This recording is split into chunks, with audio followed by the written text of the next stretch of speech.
warahmatullahi wabarakatuh. Selamat siang Ibu. Uh, Sebelumnya perkenalkan, kami dari mahasiswa IPHMK Universitas Muhammadiyah Profesor Dr. PMK Prodi BSD izin untuk mewawancarai Ibu terkait supervisi akademik. Menurut Ibu sebagai kepala sekolah, supervisi akademik itu apa ya? Supervisi akademik itu bisa dibilang supervisi kegiatan yang dapat menunjang proses pembelajaran, melakukan perbaikan proses pembelajaran baik bagi pendidik maupun pendidik. Siapa saja yang disupervisi di sekolah ini? Ya, supervisi itu sendiri sebenarnya berlaku untuk pendidik dan pendidik. Bagaimana Ibu melaksanakan supervisi akademik di sekolah ini?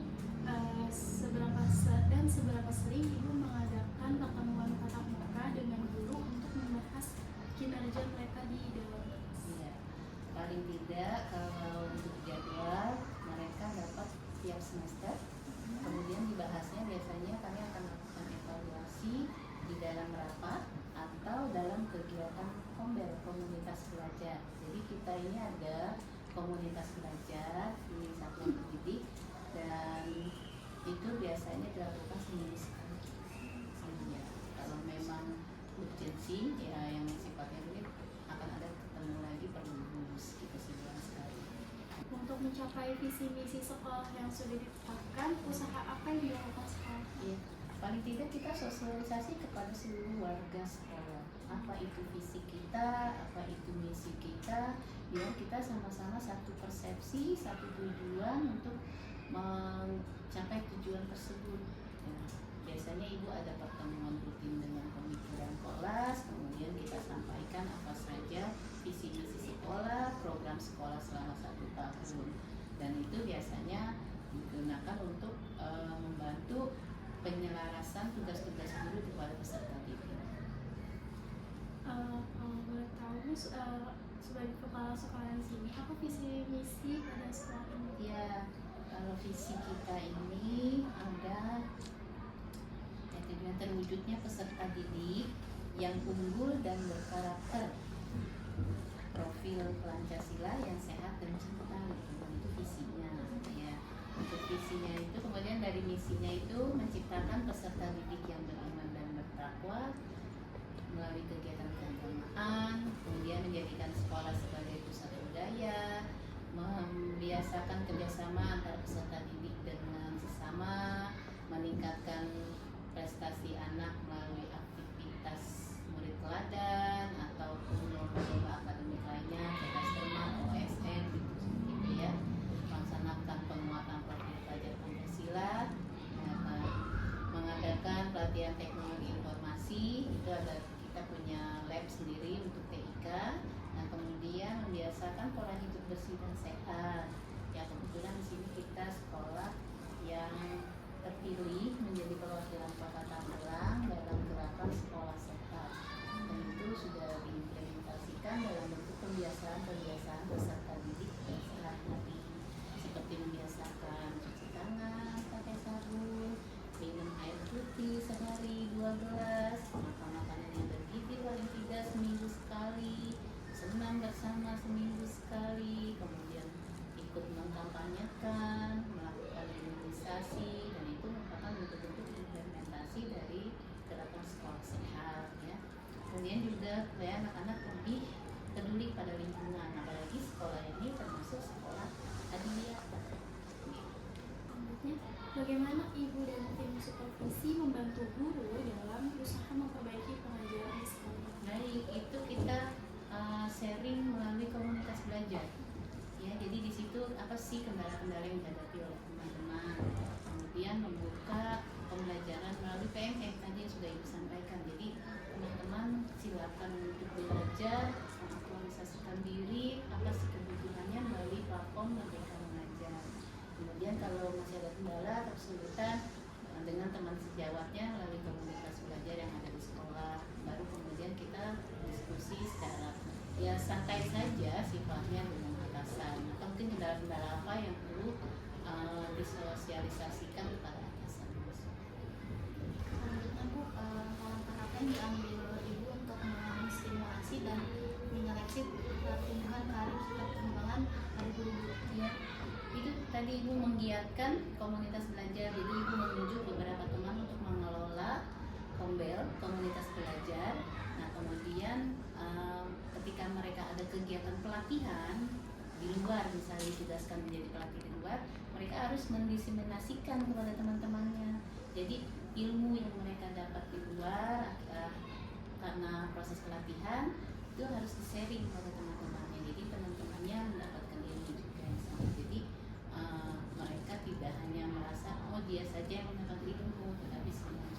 Selanjutnya, seberapa sering ibu meninjau dan merevisi tujuan-tujuan pendidikan pada pengajaran di sekolah ini? Ya paling tidak melalui kegiatan supervisi ya, melalui tujuan-tujuan itu, atau kita ketika ada kerja-kerja tim, tujuan-tujuan itu kita sampaikan dan sudah terintegrasi dengan proses pembelajaran.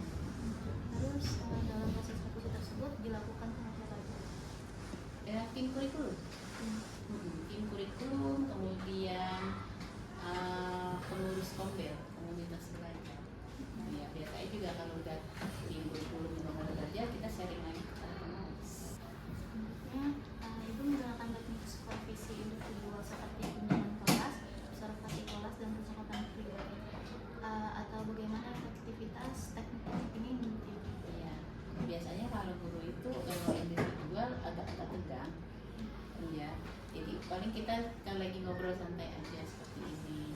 Jadi supaya mereka juga tidak merasa sedang di apa namanya di evaluasi gitu ya.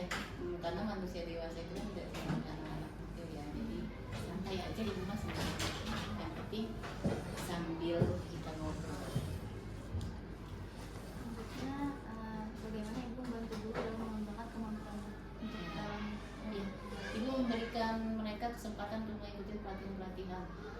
Seperti kemarin ini kita belum lama ini mengadakan IHT, ya, in-house training. Jadi teman-teman merasa butuh apa untuk menunjang kompetensinya, kita panggilkan tenaga ahlinya.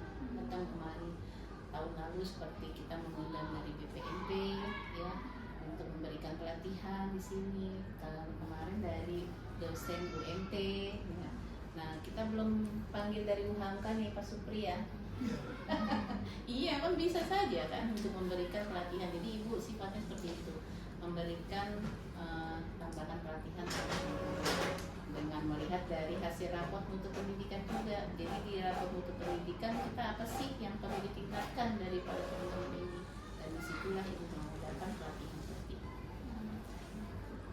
Pertanyaan terakhirnya Bu, jadi supervisi akademik di sekolah ini terlaksana rutin dan Iya, tadi sudah disampaikan rutin dan terprogram. Iya.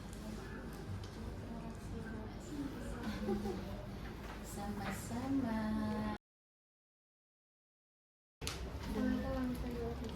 Waalaikumsalam warahmatullahi wabarakatuh.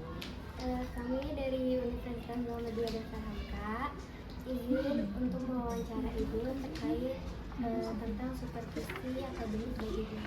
Baik, silakan. Sebelumnya Ibu tanya siapa ini namanya? Nama saya Cantika Nurfatina. Oh, Cantika. Ya, silakan. Pertanyaan pertama, bagaimana pengalaman Ibu dalam menghadapi supervisi akademik di sekolah ini? Apakah Ibu merasa dan pertemuan tatap muka yang cukup dengan supervisi? Baik, terkait dengan supervisi merupakan sebuah pengalaman yang berharga, karena dari supervisi kita bisa tahu di mana kekurangan kami dalam mengajar, di mana apakah kami maksudnya lancar atau sukses dalam kegiatan KBM.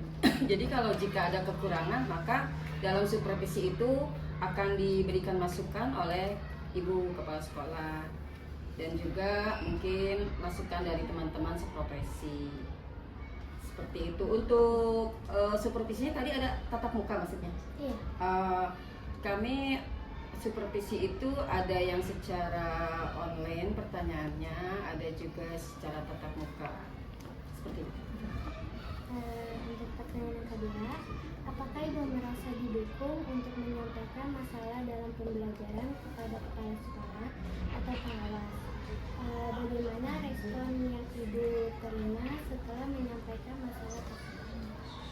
Dalam supervisi yang disampaikan atau diadakan oleh kepala sekolah dan pengawas itu sangat mendukung kami. Kembali lagi karena pentingnya supervisi, jadi masukan-masukan dari ibu kepala sekolah, masukan-masukan dari ibu pengawas itu sangat menunjang kegiatan kami lebih lanjut dalam KBM. Pertanyaan selanjutnya, bagaimana supervisi yang dilakukan oleh kepala sekolah atau pengawas membantu Ibu dalam memperbaiki pengajaran di sekolah? Sangat membantu, karena sebagai tim pendidik atau sebagai pengajar tidak lepas dari pengawasan. Jadi tidak semaunya kita sebagai guru mengajar, harus ada metode dan sebagainya, harus sesuai dengan kurikulum yang memang sedang kita jalani. Dengan adanya supervisi baik dari kepala sekolah maupun dari pengawas, itu merupakan sebuah acuan. Jadi kita nggak melangkah sembarangan, tidak menjalankan tugas dengan semau-maunya guru itu tersebut. Itulah sebagai kontrol. Jadi adanya supervisi itu sebagai controlling kita sebagai tenaga pendidik. Ya, selanjutnya, apakah Ibu pernah mengalami supervisi individual seperti kunjungan kelas atau percakapan pribadi? Bagaimana pengalaman Ibu dengan teknik itu? Kunjungan kelas itu selalu diadakan setiap per semester. Jadi kepala sekolah memantau kegiatan kami dalam pembelajaran di kelas. Itu selalu kontinu dilaksanakan dan sangat membantu, memberikan masukan juga ketika kita mengajar, diperhatikan atau diawasi, maka itu adalah bisa dijadikan sebuah bentuk kerjasama. Oh, pengajar ini sudah memenuhi standar, bagus. Jika pengajar ini dirasa oleh ibu pengawas atau ibu kepala sekolah masih kurang, pasti akan ada masukan-masukan untuk kebaikan KBM selanjutnya. Selanjutnya, bagaimana supervisi akademik membantu Ibu dalam mengembangkan keterampilan pedagogi dan mencapai tujuan pembelajaran bagi siswa? Beliau pun, yaitu kepala sekolah atau pengawas, sangat sering ya memberikan arahan-arahan terutama dalam pedagoginya yang harus kita mampu kuasai. Jika kita memang belum mampu atau masih kurang, maka beliau akan mengadakan semacam workshop itu kan untuk pengembangan gurunya ya. Bahkan ada juga beliau menginstruksikan beberapa guru untuk mengikuti kegiatan latihan di luar sekolah seperti diklat dan lain-lain.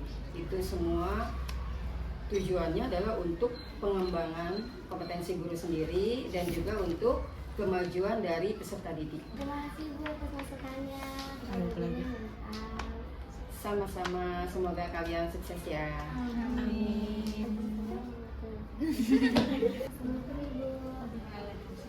Kami dari Universitas Muhammadiyah dari Prodi PDSD izin mewawancara Ibu terkait supervisi akademik bagi kita. Oke, silakan. Yang pertama, bagaimana pengalaman Ibu dalam menghadapi supervisi akademik di sekolah ini? Pengalaman akademik, supervisi akademiknya.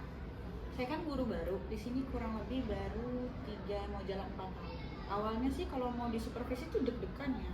Apa aja nih nanti sama kepala sekolah di administrasinya, terus di kelas kita belajar bagaimana. Itu pengalamannya sih sebenarnya awalnya deg-degan banget, tapi setelah dijalanin ya kayak kita ngajar biasa aja. Kedua, apakah Ibu merasa didukung untuk menyampaikan masalah dalam pembelajaran kepada kepala sekolah atau pengawas? Bagaimana respon yang Ibu terima setelah menyampaikan masalah tersebut? Sangat didukung. Kita terbuka semua masalah. Pertama, regulasinya itu kita membicarakan dulu karena kita di sini ada kombel. Kalau ada masalah di kelas, misalnya ada siswa yang bermasalah atau cara pengajarannya yang masih kurang tepat, kita di sini ada kombel, komunitas belajar. per fase.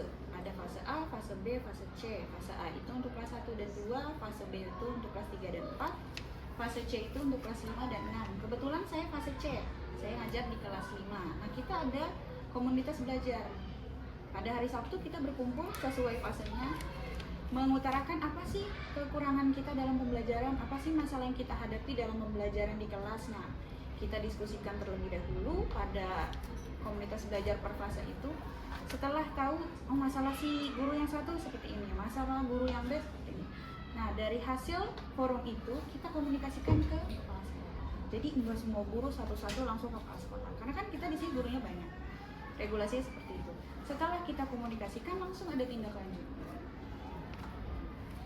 Selanjutnya, bagaimana supervisi yang dilakukan oleh kepala sekolah atau pengawas membantu ibu dalam memperbaiki pengajaran itu? Oh, sangat membantu. Supervisi itu kan tujuan utamanya untuk agar tujuan pembelajaran kita tercapai.